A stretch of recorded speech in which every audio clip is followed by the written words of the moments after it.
In today's video, I'm going to teach you how to delete Klaviyo profiles. Whether you're tidying up your database or removing outdated information, it's important to know how to manage your profiles effectively. Let's dive right in and walk through the process step by step. Starting from the Klaviyo homepage, you'll want to locate the Audience section, which is found on the left-hand corner of your screen. This is where you manage all your contacts, setting the stage for the profile you wish to delete. Click on it to continue. Once you're in the Audience section, navigate to Profiles. Clicking here will present you with a list of all your profiles. This list is essentially a collection of all your subscribers or contacts. Take a moment to scroll through and find the specific profile you'd like to remove. It's crucial to verify that you've chosen the correct profile at this stage, since deleting is an irreversible action.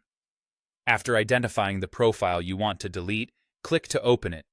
You'll notice a button labeled Profile Actions. Click on this to see a drop-down menu. This menu hosts various actions you can perform on a profile, but today we're focusing on deletion. From the drop-down menu under Profile Actions, click on Delete Profile. Now this is a critical point.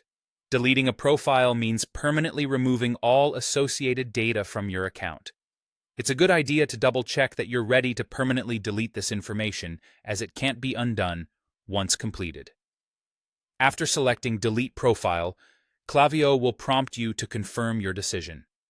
A confirmation message will appear, asking if you're sure you want to proceed with deleting the profile. If you're confident in your choice, go ahead and click on Delete Profile again to confirm. This final step will remove the profile permanently from your Klaviyo account. And there you have it. You've successfully deleted a profile in Klaviyo. Remember, managing your audience carefully is key to maintaining clean and efficient marketing practices. Keep an eye on your profiles and ensure you're only retaining relevant, updated contacts. Thanks for watching. And if you have any questions or need further assistance, feel free to reach out or check out more tutorials.